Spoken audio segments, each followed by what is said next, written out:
anesthesia enthusiasts, and welcome to another episode of Style Points. If you're just joining us for the first time, I'll tell you a little bit about the podcast. We'll start with an RSI, which, of course, stands for Resident Selected Information. This is a short segment at the beginning of the podcast featuring our anesthesiology residents at the University of Cincinnati, where they will present a quick 5-minute anesthesia topic. Next, I'll talk to my colleague, Dr. Brian Vaughan, about his experience working at the Cincinnati Zoo. I'll let my co-host, Chief Resident Nate Moore, introduce our RSI. Thanks, John. I'm happy to introduce Dr. Morgan Moorhead, one of the interns in our program. In addition to being the founding member of our department book club, she is a brilliant resident and here to talk to us about whole blood transfusion. Take it away, Morgan. Thanks, Nate. Today I wanted to discuss the topic of whole blood use during massive transfusion. I was recently on a blood bank rotation that got me interested in the use of whole blood because it's a topic I was personally not very familiar with. Starting broad, what is a massive transfusion? Specific massive transfusion definitions tend to vary slightly at different institutions, but generally, a massive transfusion involves a patient requiring more than 10 units of red blood cells within 24 hours, or replacement of more than half of their total blood volume in 4 hours. Let's set the stage for massive transfusion, but maybe not too graphic. It's 2 a.m. and you get paged to the ED for a trauma. Upon arrival, you see a patient exsanguinating blood from a traumatic MVC. On exam, the patient is tachycardic and hypotensive with delayed capillary refill. They have hemorrhagic shock and they have lost a significant amount of blood. They require resuscitation. Now you, as a provider, have a choice to make when it comes to their resuscitation. You can do a balanced transfusion or a whole blood transfusion. So let's look further into what a balanced transfusion involves. Let's take a step back first and remember that when patients are bleeding, they aren't losing just their red blood cells. They're also losing their coagulation factors and their platelets. Most of the time, we do a balanced transfusion. This involves replacement of fresh frozen plasma, or FFP, platelets, and red blood cells in a 1:1:1 or 1:1:2 fashion. Note that the order of the components here is different than how we usually talk about blood products, meaning that in the group of 1:1:2, for every 1 unit of plasma given, 1 unit of platelets and 2 units of red blood cells will also be given. In the proper study from 2015, there was found to be a significant decrease in the number of patients who died due to exsanguination in the 1:1:1 group, along with an increase in the number of patients who achieved hemostasis when using this 1:1:1 protocol. Thus, most practitioners today recommend the use of the 1:1:1 ratio for massive transfusion. Now, what is a whole blood transfusion? Whole blood transfusions are about as simple as they sound. It's a blood product taken directly from one donor containing red blood cells, platelets, FFP, and cryoprecipitate with a preservative that is added. These products are often group O Rh positive blood with low titers of antibodies to groups A and B. The relatively small pool of potential donors with O negative blood makes it difficult to obtain enough O negative blood for exclusive use in massive transfusion. Instead, most centers use protocols that preferentially give O-negative blood in the setting of specific patient demographics, such as women of childbearing age, or they will just exclusively use O-positive blood. What are the advantages and disadvantages of whole blood transfusion? One of the advantages of whole blood is the simplification of transfusions. It only takes 1 bag of whole blood compared to 3 separate bags of components. Likely, these 3 separate bags of components are from 3 different donors when used in the balanced transfusion.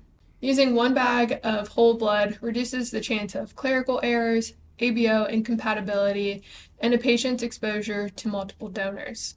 Whole blood overall is more concentrated in terms of platelets and coagulation factors. Because all of the components are together in whole blood, less preservatives are used overall, and this adds up to being less volume total that has to be transfused. Interestingly, platelets in whole blood can be stored cold and actually have better hemostatic function and a longer shelf life than individual room temperature stored platelets. Because the platelets are cold stored, it also decreases the risk of bacterial contamination. What are some of the disadvantages? Some of the disadvantages or concerns with whole blood include the risk for hemolytic transfusion reactions because type O positive whole blood contains the antibodies to A and B. Generally, this risk is reduced as blood with low titers for these antibodies are preferentially used. Along similar lines, because the blood is Rh positive, you also risk alloimmunization. Consider this when choosing between balanced transfusion and whole blood transfusion for women of childbearing age. Other things to consider with whole blood are more logistics that you wouldn't be thinking of in the moment, including cost of initiating a whole blood program at a blood bank, having enough donors in the already limited type O donor pool, and possible wasting of blood products as whole blood can only be kept for 14 to 21 days. Last, I'd like to talk about the settings you could see whole blood used. Whole blood has often been used in military settings, and it is more often being used in traumas. Other places you may see it used is in the pre-hospital setting with paramedic administration, in OB for postpartum hemorrhage, and possibly in surgeries associated with high blood loss, such as liver transplants or cardiac surgeries. And that is the whole story on whole blood. Thanks again, Morgan. Today, I have the acute pleasure of welcoming Dr. Brian Vaughan. Brian is an associate professor of anesthesiology here at the University of Cincinnati, and he serves as the director of acute pain and regional anesthesia for the UC Westchester Medical Campus. In addition to his passion for coaching and following soccer, he has also formed a special connection with the Cincinnati Zoo and their veterinary team. Brian, thanks for joining us. Thanks for having me. Brian, I'd like to get to know you just a little bit better, so let me ask you one of my favorite interview questions. If you could have dinner with anyone, including somebody from the past or even from fiction, who would you invite over for dinner and why? Well, for those that know me and know my passion for soccer, I'm sure they'd be sorely disappointed if I didn't mention someone from soccer. So I'll have to answer that in two parts. First would be Sir Alex Ferguson. He was the amazing manager for Manchester United for over 2 decades. Just an amazing soccer mind, how he managed the team, how he managed personalities, and really was able to take all sorts of different working parts and make an amazing team. But I think my real answer would really be Albert Schweitzer. He was the reason I went into medicine. He was just an amazing Renaissance man, one of the most intriguing figures of the 20th century. Before he was 30, he was sort of world renowned in the fields of philosophy, theology, and music. And when he turned 30, he went off to med school, got his degree in medicine, and then went for the next 50 years off to West Africa to be a missionary. He really was an outstanding example of a Christian life. And everything he did, including his philosophy of reverence for life, really pointed to that. And, for all of his service, he was awarded the Nobel Peace Prize. He was awarded the British Order of Merit, the French Legion of Honor, really as a sign of respect for all that he did. And it would be really intriguing to have conversations of a wide range of topics with him. What would you ask him if you had the chance? Would be interested to see how he came to his philosophy of reverence for life and some of his perspective on Jesus and his life. And how he melded those two things together. Obviously, we both have a common interest in medicine, but really it was his passion for helping other people and following in the command to love thy neighbor of Jesus that I'd really find fascinating. Well, I appreciate that. Speaking of our neighbors, can you tell us a little bit about your connection with the Cincinnati Zoo and how that came about? Right. I sort of got lucky a little bit in that. I've always been interested in the outdoors and nature. I'm an Eagle Scout. My son's an Eagle Scout. My wife has degrees in forestry and applied ecology. She's been involved in endangered species management and habitat restoration. So it's really a passion of our families to be in the outdoors, love of nature, and things like that. And it just so happened that one of my former partners at Christ Hospital used to do the anesthesia for the zoo. And when he retired from anesthesia and moved to Florida, there was a void there, and he asked me if I'd be interested in doing it. And certainly was not going to say no to that. So it's been a real fun journey to be helping the zoo for the last few years with that. So, what kind of animals have you worked with at the zoo? It's pretty much exclusively the primates. Basically, the vets are very skilled at doing a lot of things. They're actually quite amazing. I mean, I have a hard enough time keeping track of just one species, where they're taking care of not just primates, but just a sort of a whole range of species, mammals, reptiles, amphibians, and a whole gamut of animals. So it's amazing that they can keep track of it all. But they like us to come there to help them with the primates because they're very human-like. And typically the primates have a little bit more human anesthetic than maybe a typical veterinary anesthetic. And so our expertise allows us to help them with those and also allows them to concentrate more on the care of the animal during the anesthetic if we're able to be there doing the anesthetic. Now, I would assume that the primates that you're working on aren't having a lot of elective procedures such as cosmetic facelifts and such. I wonder if you could tell me a little bit more about what types of procedures that these primates are actually having. Well, it's pretty much, for the most part, routine medical exams and preventative medicine. You're not going to generally have one of these animals submit to, let's say, a chest x-ray and stand in the right position and not interact with the animal training staff or the veterinarians or, they're wild animals, so they could be unpredictable. So you have to anesthetize them to do what we would consider routine tests for humans. So whether that's looking at their hearts with echocardiography, whether that's doing dental cleanings or other routine sort of preventative maintenance, or again, we recently had the gorilla at the zoo break their arm, so they had to be anesthetized to check the x-rays to see if the arm was in fact broken and then come back at a second time to fix the arm. So how does working with these primates compare to working with human patients? What do you see as some of the differences and challenges that are associated with that? Yeah, it's really quite similar. I mean, that's why we're involved in terms of a human versus a primate. I think the biggest difference is sort of the communication and the ability for the patient to really understand what we're doing. Obviously, the zoo has a wonderful animal care staff that has a rapport with these animals and does a few things to help us, but they really can't truly understand what we're doing, no matter how much you talk to them or try and explain what you're doing. And that really actually was an interesting conversation I had with head veterinarian there when it came to the arm fracture for Gladys. It was like, what are we going to do for the post-op pain? And on a previous trip to the zoo, they were doing some ultrasound exams.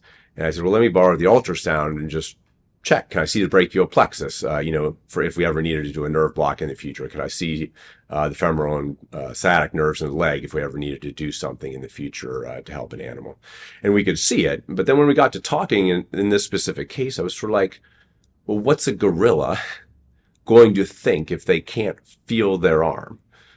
I mean, in one sense, you think, oh, that's great. We're going to preserve the animal from having pain. But on the other hand, like pain is an evolutionary adaptation, right? It prevents us from doing things that hurt ourselves. So if you can't communicate with an animal to tell them, well, hey, for the next 18, 24 hours, you're not going to feel your arm, what is the animal going to do in response to that? Is it going to start banging its, newly fixed arm against the wall trying to feel it? Is it going to start picking at its fingers or biting its fingers and perhaps harm itself because it can't feel it? Would you not be able to, if the arm was swollen underneath the cast and was causing complications from like blood flow, the animal wouldn't be able to feel it. So, you almost need a little bit of a monitor. So we elected not to do that. But again, that understanding or being able to explain to a patient or get feedback is a lot different. And I think that's where it makes it more challenging. That's really interesting. I hadn't thought about it from that perspective. That sort of reminds me of how patients who get dental anesthesia can chew on their tongues. Later, of course, they tend to regret doing that. Yeah, pain is really interesting. scientific topic. I mean, that's partly why I got into acute pain. But when I was at Georgetown and I started my career as an orthopedic resident at Georgetown Med School, we had two of the very rare cases of this syndrome called congenital insensitivity to pain. Oh, sure. So there, these two twin boys like literally could not feel pain, and they were a wreck. Because they sit there and wrestle with each other and they dislocate their shoulder and they wouldn't realize it. They'd run around and they'd break their ankle and just keep running around on it. And so they would continuously come back to us at Georgetown for all of these procedures because they couldn't feel pain. And it wasn't anything malicious that we're doing to each other, but the feedback signal of like, that's a bad idea, it wasn't there. So again, that same concept of like trying to do a nerve block would in theory be helpful, but trying to think through all the consequences of your actions is a little tougher with these animals because you don't have that ability either before or after to console, to explain, to give feedback. Yeah, that certainly is a challenge. So, you're called into the zoo for an arm fracture. You go in on one of your days off. What does your day look like? What time do you get there? What sort of steps are you taking? When do you first see the gorilla or primate that you're working with? Yeah, for the most part, these are scheduled well in advance. I mean, even with the fractured arm, you know, there was communication a number of days in advance, trying to piece together the team. For example, the orthopedic surgeons from Children's Hospital, the anesthesia team from the University of Cincinnati, to get everyone's schedule coordinated, but then also to sort of plan and make sure everything was in place. Because this really is sort of like a human anesthetic. So, for example, we would call our patients beforehand and say, and give them instructions, say, don't eat or drink after this sort of time. So, you know, there's an email that goes out to everyone involved saying, hey, please hold food and water, you know, at this time. We're planning to do the initial injection at this time, the induction at this time. We're planning on, you know, transporting from the enclosure to the veterinary hospital at this time, and sort of an itinerary to make sure that all the various pieces are in place and coordinated. So that includes the animal care team, who's with the animals daily and controls their food, water, and training schedule. Traffic control within the zoo is we have to transport from the enclosure to the veterinary hospital and back and forth, make sure there's not people in our way, all the different pieces to that. So the case really starts a couple of days in advance. Depending on what's going on, we usually start somewhere between 7 or 8 in the morning. With the initial injection of the animal. So obviously they're not going to just sort of walk over to the vet hospital for you and lay down nice on the table while you put in an IV like maybe a human patient would. So typically the animal care team has gotten them trained to accept a hand injection. So we do a little bit of basically sedative medication to get them calmed down before they do like a full intramuscular injection. So they don't get startled and hurt themselves from that. And then once they're sedated, then we take them over. So we typically try and start fairly early in the morning so we can get them back to the enclosure in a reasonable time. So have you spoken to the vets about how they train these gorillas to get injections? A little bit. I mean, it's sort of, it seems, from the outside, I probably won't use the correct term, but very Pavlovian. I mean, it's a reward system. So, you ask an animal or try and get an animal to do a certain behavior, and you reward, that approximation of them. And every time they get closer, you do, serial rewards. So, some of the animals will actually let you do a few things, obviously inside. The animals inside the enclosure, the people doing the procedure or doing the things are outside, but they can safely get them, for example, to extend their hand out through the enclosure to take an a brief injection, or even do, some of the animals, depending on what's going on, maybe you can listen to their heart and lungs a little bit. You can do very, quick looks at the teeth or things like that. They get kind of trained to do that, but it's always a very, careful dance, so to speak. So, as an anesthesiologist, the thing that I think of that I might use in this type of situation is ketamine. Is that the drug that they're using? What kinds of drugs are they using in the veterinary setting for these animals?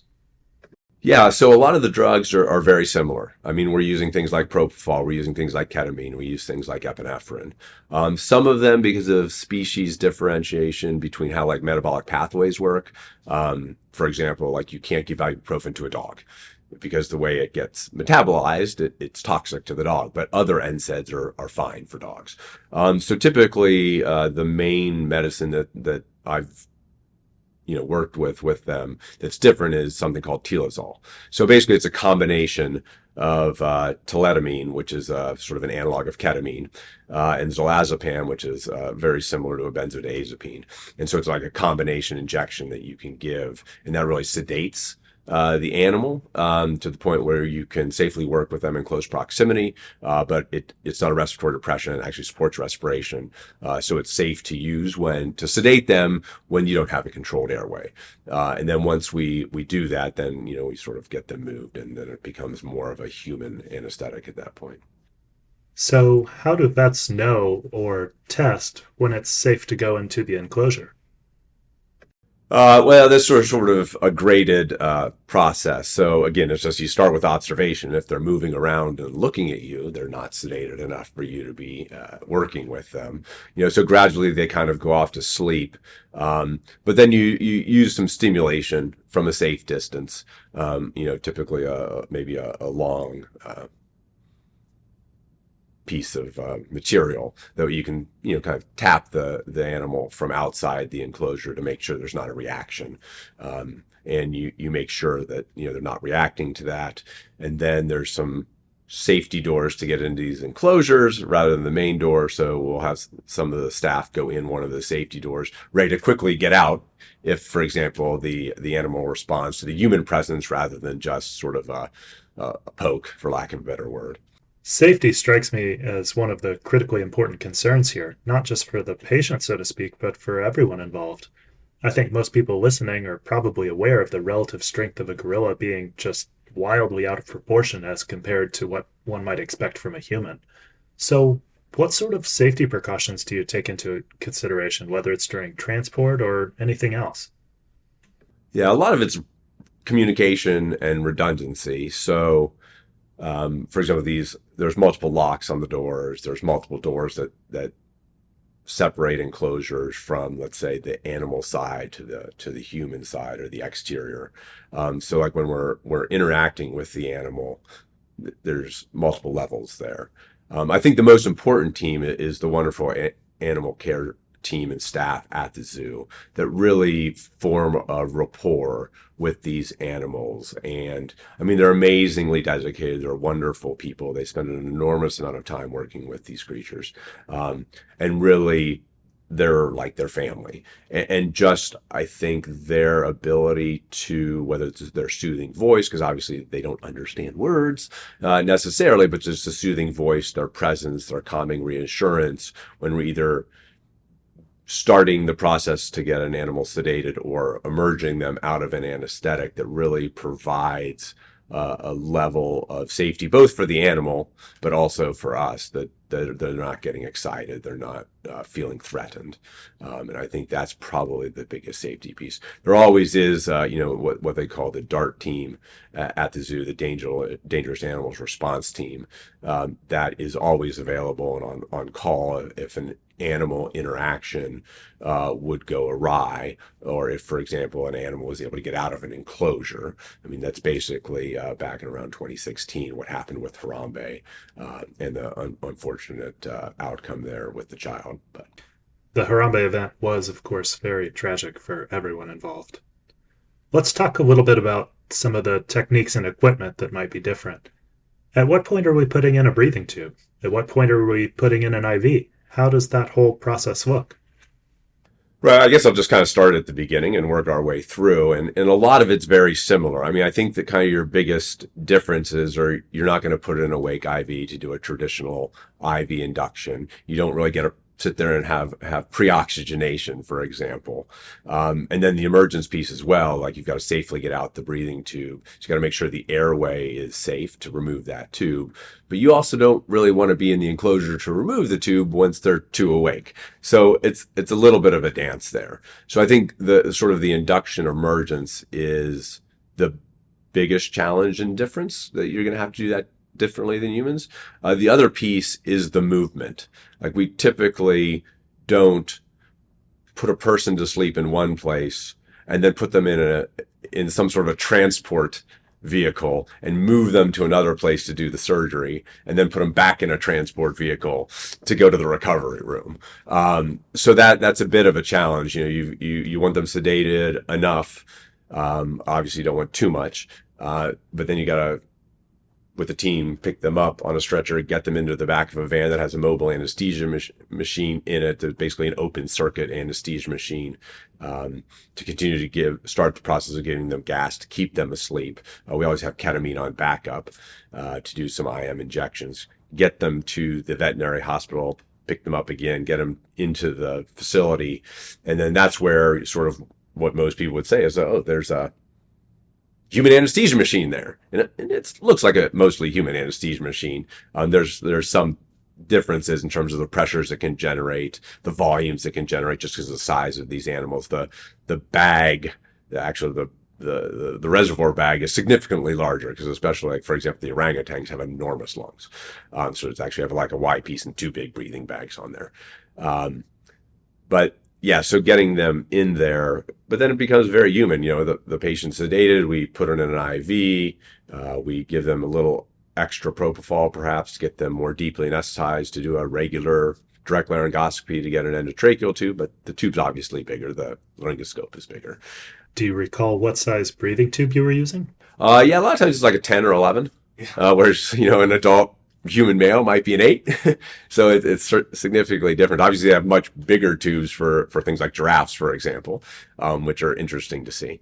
But yeah, that's kind of where the difference is: induction, emergence, and then the transport. But again, the anesthesia machine is very similar. The vital signs are very similar. The medications, for the most part, are very similar that you're going to use. So sort of the middle of the anesthetic is very similar. So if I have this right, you're transporting the gorilla. Is it you with the vet in the back of the van? Right. There's kind of a team that goes over. So it's one of those, large, you could probably have 4 or 5, would be able to have like 4 or 5 rows of seats in it. It's sort of a van.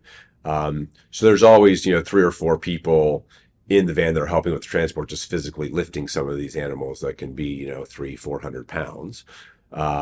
But then behind that seat for the back half of the van, there's a, mobile open circuit anesthesia machine bolted to the floor. And then usually myself and then one of the other vets are in the back, or one of the other UC physicians, anesthesiologists are in the back, monitoring the primate to make sure they're staying asleep and making sure they're breathing and not obstructing. And how does it feel being in the back of a van with a, say, 200, 300-pound gorilla?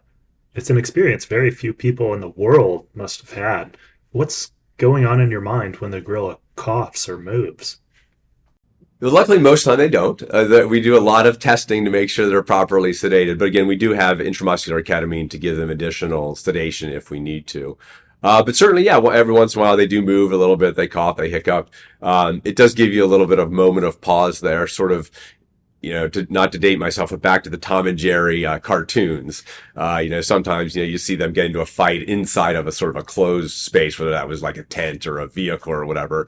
And you can see the vehicle being dented with, images of Tom or Jerry from the inside, as it gets tossed around. So that kind of goes through your head sort of humorously, but, you're safe. The vets do a wonderful job. They know what they're doing. They're very professional and wonderful to work with. So I'm not really concerned that they're going to wake up, but it does run through your mind. That definitely seems like an intense situation to be in. Yeah, you certainly have to pay attention. I wonder if you can share with us some of your most memorable experiences working with the primates at the zoo. Well, certainly. I think the most memorable will always be the first one. When you first have an opportunity to come close to one of these amazing primates. So the first one I did was in Dume. He's the silverback at the zoo. So obviously a very large gorilla. And it's just, you see them from a distance and you appreciate the beauty and the majesty of the large primates. But when you see them up close and see really how human-like they are, like especially the eyes, the hands, and things like that, you really gain a really deep appreciation for their beauty. And it was just amazing. And I think each time you take care of, let's say, a different species. So the first time I did an orangutan, the first time I did a bonobo, just seeing the differences between them, but also, again, especially the bonobos, which is genetically our most closely related primate, and more physically sized like a human, You're like, wow, this is sort of like a close relative, and things. I bet that's really fascinating. You know, it strikes me that you might not be able to use normal EKG stickers on primates. Do the EKG stickers work? They can use some tricks to get them to work. They can shave a little area of the skin to get them to work. They also have some modified EKG electrodes to use to be able to get the EKG. But again, if you look at the monitor that we're using, it looks very much like one of the monitors we've had on top of our anesthesia machine. And the pulse ox looks very similar, for example. The blood pressure cuff is identical. So there's not a lot of difference there. So really, we're using the same monitors. Essentially, yes. Yeah, we monitor end-tidal CO2. We monitor frequent blood pressure, frequent heart rate, as we always do. You also mentioned that they do cardiac exams. Is that something that translates over in the same sort of way? Yeah, certainly. And that's one of the things that I think when you ask about challenges and differences, it is learning some of the differences in anatomy, physiology, and disease processes for some of these different species. For example, like the large primates typically have a problem getting accelerated cardiac disease, and not necessarily coronary artery disease, but they typically are at higher risk for getting valvular disease and also lethal dysrhythmias. So one of the things that they do is they do frequent echocardiograms to monitor their heart function, their valve status. Interestingly enough, they bring a echo tech from one of the local hospitals over, and they bring their PE machine, and it looks exactly pretty much like a human heart. But they do that, but they also, for example, in one of these sort of multi-zoo collaborations, are actually doing a study on these dysrhythmias. So we've actually, as part of that study to improve the ability of these animals to live and survive, they've actually implanted loop monitors, like basically human, cardiac monitoring loop recorders into these animals to study the incidence of dysrhythmias or what's happening and why they're at risk for these lethal dysrhythmias. So it's interesting. Yeah, I don't suppose a Holter monitor would be of much use in the gorilla pen. Yeah, it would probably not stay on very long. I mean, going back to Gladys, the gorilla with the broken arm, I mean, they sort of had to do a more robust fixation than maybe would be typically done for a human, but also there was some involvement in with GE and local aviation to use some different materials to brace and cast the gorilla that would be a little more sturdy for her recovery. Yeah, I imagine so. So you've gone through the anesthetic. It's time for emergence. What's different about the emergence process? I know you described it as a bit of a dance. Tell me more. Right. So in a typical human, we would just, for majority of cases, turn off the gas at the appropriate time, wait for the patient to exhale enough gas that the level of gas within their brain drops to the point where they become conscious again. They get conscious enough to protect their airway and be awake enough to not hurt themselves. And we take out the breathing tube and transfer them to the recovery room. Obviously, you don't want a primate to be fully awake before A, transporting them, or B, being in the room with them. So basically, we're modifying their level of anesthesia to give us time to transport the animal. So we'll pretty much leave the gas at their maintenance level so that we know that we have time to transport the animal. And then again, we leave the IV in during transport so that we could give some additional medication, whether it was propofol or ketamine, to keep them sedated if the gas doesn't last as long as we think it might. Obviously, just like humans, the longer you're in a procedure, the longer it takes to get rid of the gas. So if we have some shorter procedures, sometimes we need to supplement it because the gas comes off quicker. If they're longer procedures, then oftentimes we can just rely on the gas. So that's basically it. But then the emergence portion of it, we don't want these animals to hurt themselves, either accidentally because they're not aware of what they're doing or they're startled. And so we take them back to their enclosure in a very padded environment that the care team has gotten set up for us. So we give them a nice soft place to emerge from, and then we monitor them carefully when they're awake enough to get the tube out and protect their airway, we take it out, but then we still monitor them from outside the enclosure to make sure they're breathing properly, not obstructing, they're waking up in a safe fashion. They might be a little clumsy, a little awkward, just like anyone would be when they're waking up. If you've ever seen your dog at the vet come out from being sedated, you see they're a little clumsy. So you see that. I mean, they're not just going to sit nicely on a stretcher or a bed like people do. Well, not all people do. Well, this is true. We try to keep them in the bed as best we can, but you know, that's the challenge, is to get them awake and let them wake up in a fashion that they don't feel startled or threatened. And again, that animal care team that's there is a huge benefit because those animals trust those people and they're reassured by them, so they do a great job. So when we're dealing with human patients, there's a whole set of ethics we're used to thinking about and using. As anesthesiologists, we're used to treading these waters. Are there different ethical considerations for these primates versus our human patients? Obviously, they're not people, but I think we still follow the same ethical rules that we do with people. I mean, we treat them with respect. We don't joke around. We give them the best care possible.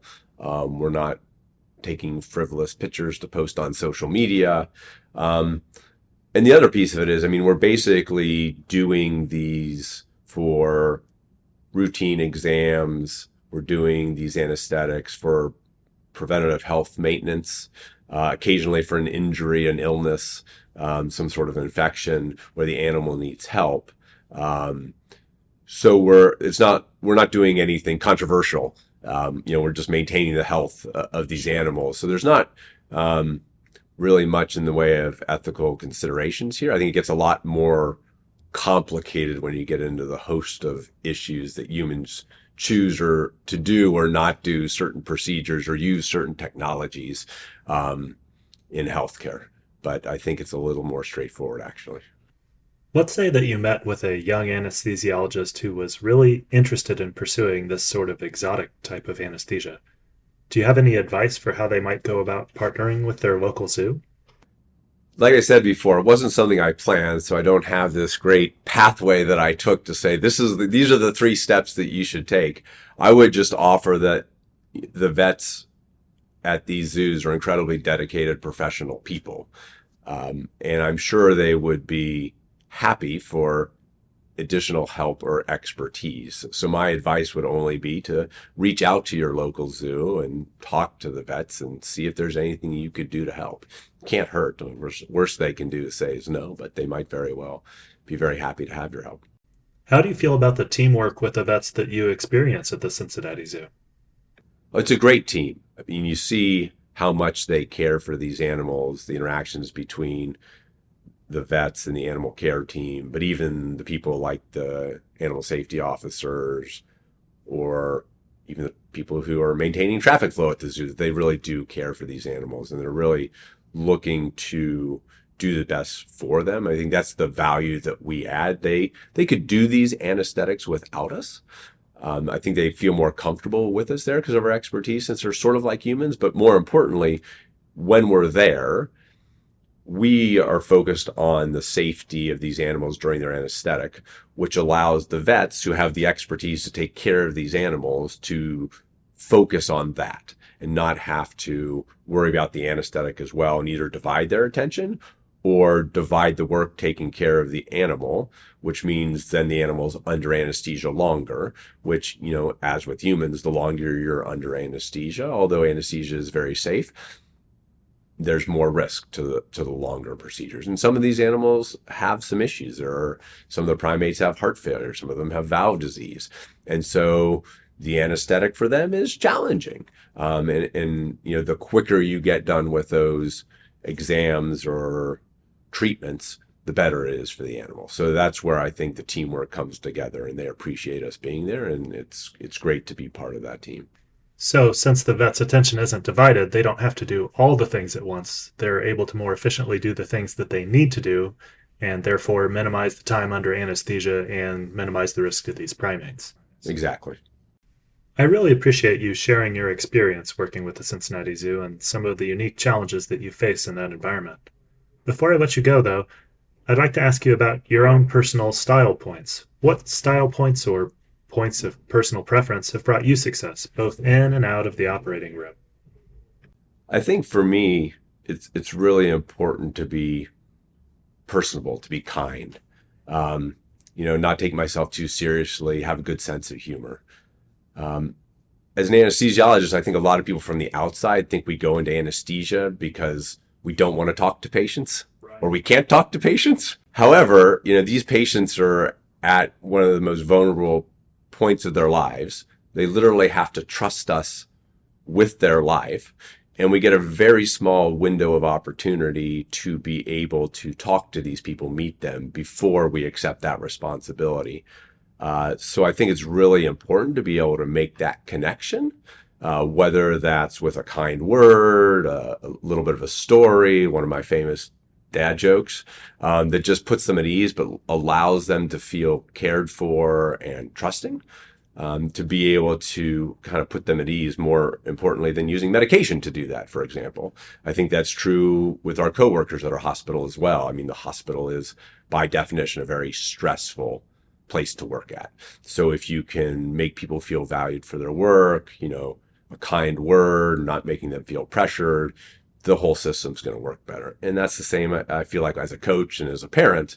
It's amazing how well someone can work or play or live with the confidence or ease that they are put at by treating them well, being kind to them, giving them that empathetic kind word or even just a laugh. Okay, so now I have to ask, hit me with your best dad joke. Well, since we're talking about the zoo, I'll go with the one that I used at the zoo, and I sort of try and put my fellow anesthesiologists at ease the first time they come.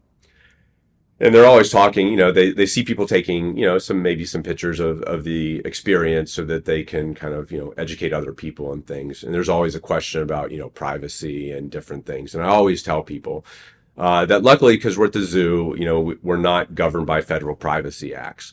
But we do, even though we don't take care of them, they're very careful with Fiona and her family and their privacy because we wouldn't want to commit an accidental HIPAA violation.